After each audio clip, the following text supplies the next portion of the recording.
Hi, this is Teacher P from Future Bright Education Center. Now, I want to teach you Personality Attitude Part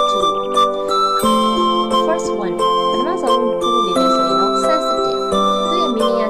Easily affected emotionally. လွယ်လေးတကူပဲစိတ်ခံစားမှုဆိုင်ရာကိုအကျိုးတရားမှုဖြစ်စေတယ်။မြန်မာလိုဆိုတော့သူ့ကိုဆက်ဆက်ထိမခံတော့အပြောမခံတော့စိတ်ထိခိုက်လွယ်တော့တချို့ပြောသေးတယ်လေမြန်မာစကားမှာဆိုရင်ကြက်ကောင်းစိတ်မခံတော့ဆိုတော့အရန်ကို sensitive ဖြစ်တယ်ပေါ့ဒါမျိုးဆိုလို့ရှိရင်သုံးတယ် He is very sensitive to criticism သူဒီဝေဖန်ထောက်ပြမှုတွေကိုလုံးဝစိတ်ထိခိုက်လွယ်တယ်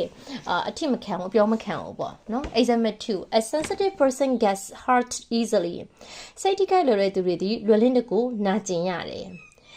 Number 12 12ခုမြောက်ပေါ့နော် Part 2 မှာNumber 12ဆိုရင် vain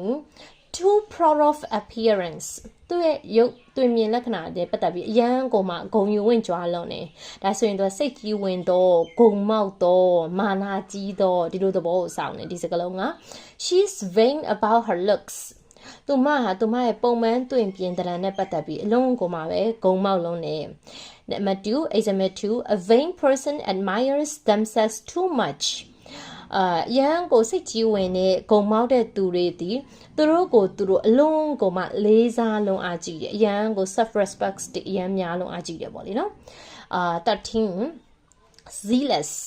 zealous passionately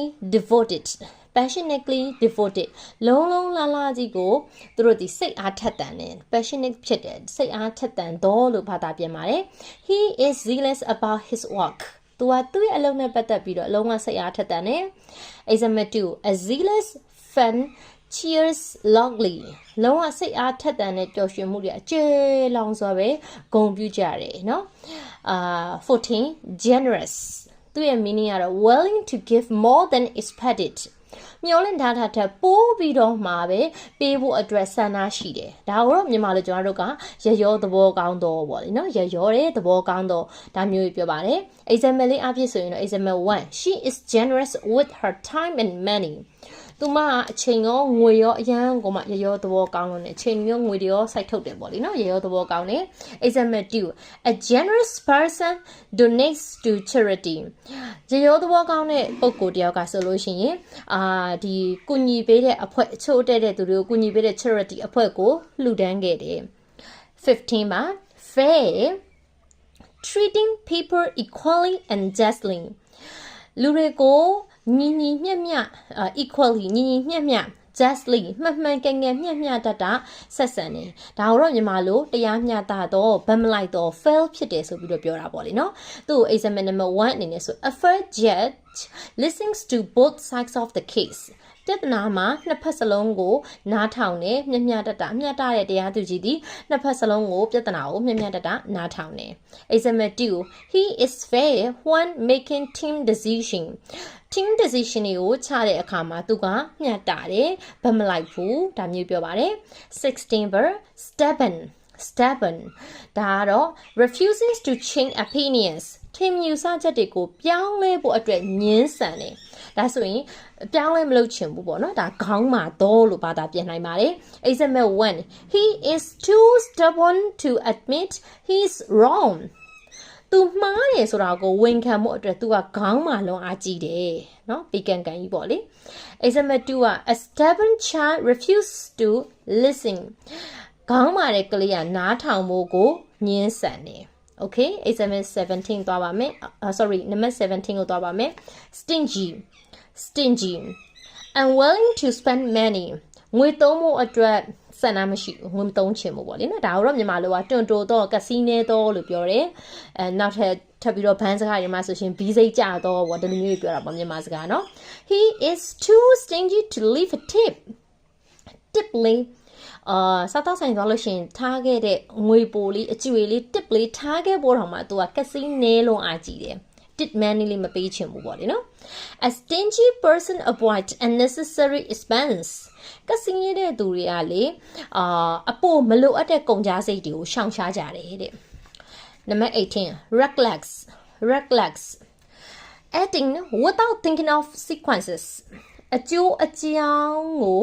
စဉ်းစားခြင်းမရှိဘဲနဲ့လှုပ်ဆောင်လိုက်တာအကျိုးအကြောင်းအကြောင်းကျိုးတွေကိုစဉ်းစားတွေးခေါ်ခြင်းမရှိဘဲနဲ့လှုပ်ရှင်တာတွေဆွတ်ဆက်ပြီးတော့လှုပ်ဖြစ်တာပေါ့ကွာဒါမျိုးဆိုရင်ညီမတို့ကမစင်မချင်းနိုင်တော့နမောနမဲနိုင်တော့လို့ဘာသာပြန်ပါတယ် A reckless driver endangers other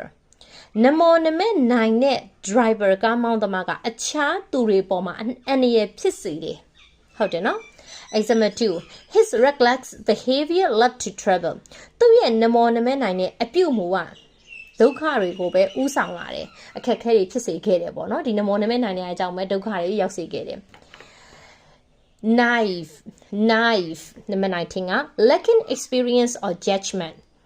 အတွေ့အကြုံမရှိဘူးသုံးသပ်မှုဝေဖန်ပိုင်းခြားမှုမရှိဘူးဒါမျိုးညီမတို့ကအတွေ့အကြုံမရှိတော့နှုံတော့တော့ချတော့ဒီလိုဘာသာပြန်နိုင်တယ် He was too naive to recognize the scam he was too naive to recognize the scam ဆိုတော့ရိုက်စားလောက်တိုက်တာကိုဒါရိုက်စားလောက်နေပါတယ်ဆိုတဲ့ဟာကိုသဘောပေါက်နိုင်စွမ်းအားသူ့မှာ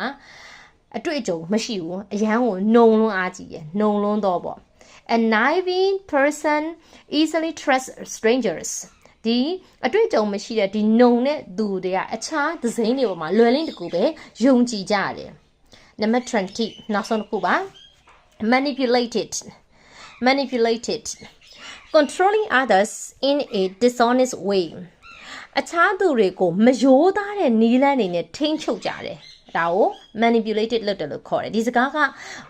ဒီ motivation speaker တွေမှာတော်တော်ကိုအသုံးများပြီးတော့ကျွန်တော်ခဏခဏကြားနေကြစကားเนาะသူ့ကိုမြန်မာလိုချဲလေတတ်တော့ပေါ့เนาะ manipulate လုပ်တယ်ဆိုချဲလေတတ်တော့ဒါဆိုရင် example အရဆိုရင် he used manipulative tactics to get what he wanted သူလိုချင်တဲ့အရာကိုလုပ်ဖို့လေသူက manipulative tactics ဆိုတော့ဒီချဲလေတတ်တဲ့ဒီ manipulate လုပ်တတ်တဲ့လွှမ်းမိုးတဲ့ချုပ်ကင်တဲ့အကွက်တွေကိုသူကသုံးကြတယ်သူလိုချင်တာရဖို့အတွက် तू ကဒီလိုလွှမ်းမိုးချုပ်ကင်တဲ့အကွက်တွေကို तू ကသုံးခဲ့တယ်နံပါတ်2 A manipulated person knows how to influence people ဒီ manipulated လုပ်တဲ့သူတွေဒီဘယ်လိုမျိုးလူတွေကိုလွှမ်းမိုးချုပ်ကင်ရမလဲဆိုတာကို तू သိတယ် Okay ဒါဆိုလို့ရှိရင်ဒီ video adjective personality adjective တွေကိုပြောတယ် video part 1နဲ့ part 2လေးကိုဒီမှာပဲအဆုံးသတ်လိုက်ပါပြီ See you next video bye for now